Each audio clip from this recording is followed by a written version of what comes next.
প্রিয় দর্শক, আপনারা দেখতে পারতেছেন এটা সুন্দরবন দুবলারচরের খেজুরতলা। এখানে একটা মিষ্টি পুকুর আছে, অনেক বড় একটা মিষ্টি পানির উৎস। এখানে সব ধরনের প্রাণী, বাঘ, হরিণ, বন্য শূকর এবং মাঝে মাঝে সাপও কিন্তু পানি খাওয়ার জন্য আসে। এই পুকুরের পাড়ে প্রচুর সাপ আছে।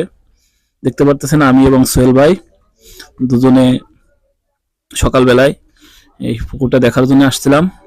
এখানে তিনটে অফিস আছে, একটা হচ্ছে র্যাবের অফিস, একটা হচ্ছে আপনার কোস্টগার্ড এবং একটা ফরেস্ট অফিস। এই পুকুরটাকে কেন্দ্র করেই কিন্তু এই তিনটে অফিস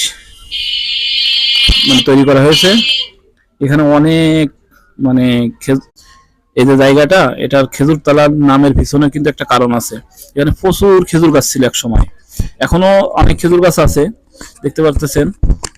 এটার পুকুরের চারপাশে দিয়ে নারকেল গাছ আছে, অনেক নারকেল গাছ, এবং দেখেন লাল শাপলা ফুটছে এবং একটা যে সাবমার্সিবল পানির নিচে দেওয়া আছে মোটরের মাধ্যমে, মানে সোলারের মাধ্যমে দেওয়া আছে। এটা দিয়ে মিষ্টি পানি আপনার এই যে অফিসগুলোতে যায় এবং এখান থেকে কিন্তু আপনার যারা 6 মাস অথবা 5 মাসের জন্য যে জেলে বসতে আসে তারা কিন্তু এই জায়গা থেকে মিষ্টি পানি সংগ্রহ করে।